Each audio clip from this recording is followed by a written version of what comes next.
Berlin is still the Weimar capital, roughly 4.2 million people, but the mood is brittle. In late January 1933, President Hindenburg appoints Adolf Hitler chancellor in a coalition, with Nazis holding only a few ministries. I'm right by the Reichstag, and the building looks solid, but people keep glancing over their shoulders as cars pull up and doors shut. From this appointment, the risk is simple. Power can become permanent fast. Within weeks, the Nazis push new police powers, and then the Reichstag burns in late February. The next morning, an emergency decree suspends key civil liberties: speech, press, assembly, privacy. So arrests become routine across Berlin. In practice, the first targets are communists and social democrats, and by March, the regime forces a vote on the Enabling Act. The tally is 441 to 94, and once it passes, Hitler can make laws without parliament. After that, other parties are squeezed out, and by midsummer, Germany is a one-party state on paper and in the street. Look at these steps, official entrances, polished stone. A vote here feels orderly, and that sense of order helps the takeover look legal. Now the consequence hits daily routine. Newspapers vanish from kiosks, unions are broken, and people learn to lower their voices because men in brown uniforms stand at corners and outside meeting halls. The state opens the first concentration camp at Dachau in early March 1933 and calls it protective custody, which means you can be held without trial. Employers are pushed to fire unreliable workers, teachers and civil servants sign loyalty pledges, and denunciations start to spread. By spring turning into summer, Berliners adjust to a city where politics happens at night, behind apartment doors. Down this street, a kiosk owner stacks fewer papers, and an SA man watches who stops to read. People start walking past without looking up. So in barely 2 months, Parliament is bent into dictatorship by decree, fear, and paperwork. The party is now the state, but inside it, one force still thinks it can demand more. The SA under Ernst Röhm, and that tension is about to turn violent. So even with the opposition pushed out, the movement still has a fault line inside it. A year later, that tension pulls us to a lakeside town in Bavaria. I'm in Bad Wiessee now, outside a quiet hotel by the water. On this morning in 1934, the party's own ranks start turning on each other. Bad Wiessee is a quiet Bavarian resort, which is exactly why this morning works. Ernst Röhm is here with SA leaders, and the SA is huge. Millions of men who think they made the revolution. But the army hates their street power, conservatives fear their violence, and Himmler's SS wants them out of the way. So Hitler comes in person at dawn on the 30th of June, 1934, storms into the hotel, and orders arrests. Röhm is dragged out in his nightclothes, and at the same time in Berlin, SS teams move on prepared lists. This is not only about the SA. Old rivals, critics, and inconvenient witnesses are pulled in too. Over the next 2 or 3 days, men are shot without trial. Bodies disappear into courtyards and cells, and the exact death toll stays disputed, officially in the dozens, likely well over 100. Hitler sells it as self-defense, and most Germans hear rumors on trains, not names in print. Now the arrests here ripple out fast, so we're back in Berlin, where offices stay lit all night and SS cars stop without sirens. The payoff is immediate. With the SA leadership broken, the army breathes easier and swears loyalty, because its main rival is gone. Himmler and Heydrich use the moment to expand the SS into a state within the state, running intelligence, policing, and camps with less interference. Röhm sits in a cell, gets offered a pistol to save face, refuses, and is shot on the 1st of July. A day later, Hitler tells the Reichstag he acted as the nation's judge. People in the party think membership protects them, then this happens. You watch faces change when someone even says Röhm's name. After this purge, no force inside the movement can bargain with Hitler. When Hindenburg dies in early August 1934, Hitler fuses offices and takes the title Führer. With the country secured by fear, he turns his attention to Germany's borders. Danzig is a free city under the League of Nations, a port of roughly 400,000 where Germans are the majority. Through 1938 and 39, Hitler demands the corridor and a return to the Reich, and Poland refuses. Before dawn, in early September 1939, the battleship Schleswig-Holstein opens fire on Westerplatte, and the border ignites at once. Down by Westerplatte, tourists take photos and kids run around, but this is where the first shells tell Europe The rules have changed. Germany calls this Fall Weiss, and the scale is blunt. About 1.5 million troops, thousands of tanks, and over 2,000 aircraft. The method is blitzkrieg. Armor punches through, radios keep units moving, and the Luftwaffe hits rail hubs and bridges, so Polish units cannot regroup. Poland mobilizes close to 1 million soldiers, but much of the kit is older, and in the first days German columns drive 50 kilometers and more in a day. Cities take the hit too, because bombing breaks water in hospitals, and civilians start fleeing with carts and bundles. And there is a second lever. In late August, Germany signs the Molotov-Ribbentrop Pact with the Soviet Union, with a secret plan to divide Poland. So while Warsaw is still fighting in late September, Soviet forces enter from the east, and Poland is squeezed from both sides. Warsaw holds under siege and shelling until the end of September. Then the state collapses, but the occupation is only beginning. I'm at the old borderline, and it's easy to miss until you picture armored columns crossing here before anyone can move them back. After barely 5 weeks, Poland stops existing as a state, and that quick win convinces Hitler the gamble can keep working again. Within days, the war spreads west. Britain and France declare war in early September, but they do not strike at once, and Poland is left exposed. Germany and the Soviet Union split the country, and the German zone becomes annexed regions plus the general government, run by Hans Frank from Krakow. Occupation shows up as curfews, ration cards, forced labor, and police checks, and anyone linked to politics or the army is suddenly at risk. German forces start mass shootings of Polish elites, while Jewish communities are forced into ghettos under German rule. By the end of September, Warsaw surrenders after the siege, and daily life becomes queues and papers shown at checkpoints. For Hitler, the speed feels like proof, and that confidence points him toward the Soviet Union. In just over 5 weeks, Poland is crushed, and Europe learns that Germany can dismantle a state faster than diplomacy can react. But the regime treats this as a rehearsal, and the next plan is larger, a war of conquest against the Soviet Union. So, the Western Front goes quiet, and Berlin spends 2 years arming, drilling, and setting up a strike to the east. So we leave this coast and go to the Bug River in early summer 1941, because the next attack is on the Soviet Union. I'm from a town on this river. Last night people still talk about harvest work, and now the sky flashes like it's tearing open. At 3:15 before dawn, the guns start. And we grab coats without thinking. Nobody says war, but everyone moves like it. The Bug River is the border, and before dawn on June 22, 1941, Germany launches Barbarossa. About 3.5 million Axis troops, thousands of tanks, and nearly 3,000 kilometers of front move at once. I'm standing on the Bug right now, wide reeds, slow water, and it's obvious why the planners pick it. You can cross fast, anywhere. The plan splits into 3 army groups, so the blow lands from the Baltic down toward the Black Sea, all at the same hour. Because the Red Army is caught mid-mobilization, German armor and aircraft cut roads and rail lines, and whole units lose orders. Within days, the first encirclements form, and you see it in the prisoner columns. Tens of thousands, then hundreds of thousands. Minsk falls in late June after less than a week, and roughly 300,000 Soviet soldiers are taken in that pocket alone. Smolensk follows through July, where resistance hardens, but the Germans keep gambling on speed instead of rest and supply. By September, the focus swings south, and the Kiev trap closes. Around 665,000 Soviet troops are captured. Across the first 3 months, around 3 million Soviet prisoners are in German hands, and that number becomes a policy problem.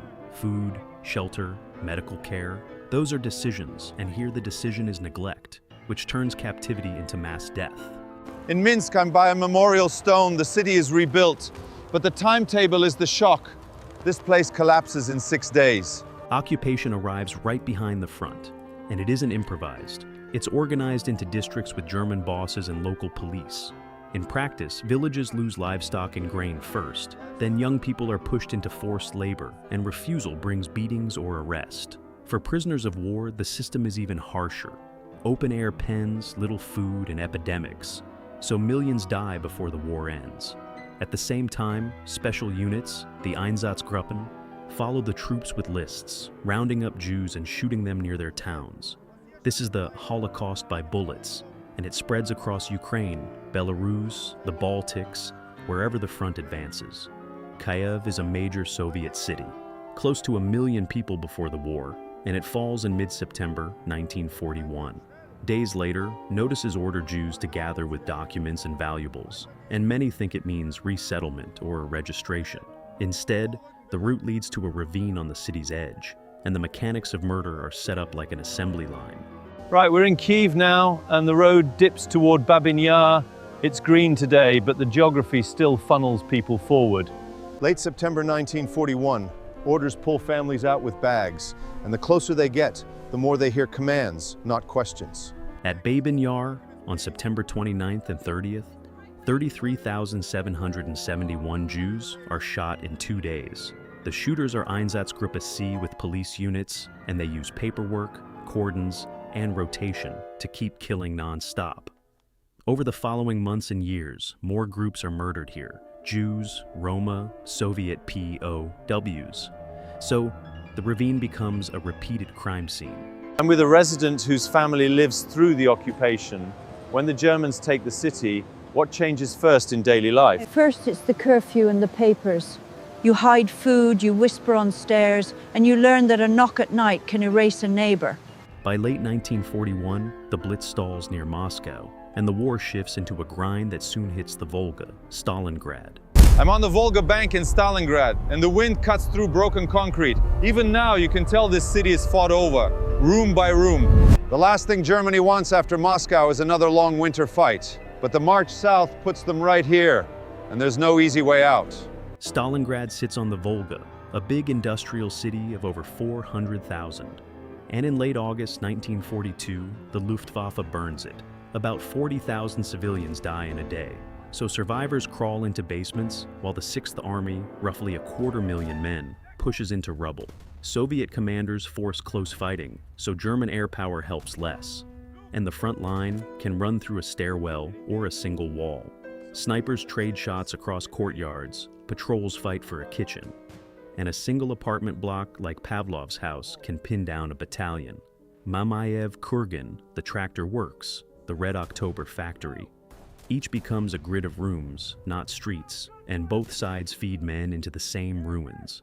By autumn, the Germans hold most of the city, but they can't cut the last Soviet strip on the riverbank, which means supplies still slip in by boat at night. With temperatures dropping toward -30, weapons jam, wounds fester, and 90% of buildings are smashed into cover that kills you. Every week that the city holds, Germany spends fuel and men it can't replace quickly, and the quick win logic from 1939 is gone. See this slope at Mamayev Kurgan. Soldiers climb it, lose it, climb again, until the ground is packed with metal and splinters. In mid-November 1942, the Soviets launch Operation Uranus, hitting the weaker Romanian and Italian lines north and south of the city. Within days, the breakthrough meets behind the Germans, and by late November, the ring closes around Stalingrad, with close to 300,000 Axis troops inside. Paulus asks to break out while he still has tanks, but Hitler orders him to hold, promising the Luftwaffe can fly in 500 tons a day. In reality, the airlift delivers a fraction, sometimes 100 tons, so bread rations shrink, horses are eaten, and typhus spreads through dugouts. A relief attempt in December stalls short. The pocket tightens in January, and Paulus is promoted to field marshal as a message: do not surrender. Then, at the end of January, he gives in anyway. And on the 2nd of February, the last German groups lay down arms. About 91,000 go into captivity, and only a few thousand ever return, which tells Berlin the war has flipped direction. When Paulus surrenders, the news hits Berlin like a drop plate in a quiet room, and suddenly people listen for what the radio avoids. Back in Berlin, the regime can't hide this defeat, so it declares days of mourning, and newspapers print black borders instead of victory maps. On the 18th of February 1943, Goebbels speaks in the Sportpalast and demands total war, meaning longer shifts, more women in factories, fewer exemptions. The myth of invincibility breaks in kitchens and tram stops because people now know an entire army can vanish, and the state can only answer with more control. 117. Host. If you're a German civilian in early 1943, How does Stalingrad show up at home? What changes in work, in food, in what people dare say? If you're a German civilian in early 1943, how does Stalingrad show up at home? What changes in work, in food, in what people dare say? The first change is rations and hours. The factory runs longer, boys disappear from class, and even loyal neighbors stop promising victory out loud. Berlin in early 1945 is smaller and hungry. Air raid gaps where blocks used to be. The Red Army reaches the Oder after the winter offensive, so the city waits for siege. In mid-April, Soviet armies open the Berlin operation with millions of troops and thousands of tanks, while German defense leans on battered units, Volkssturm, and boys with rifles. I'm on the edge of Berlin, and you can still find flak towers and scarred brick. The city is turning itself into a last barricade.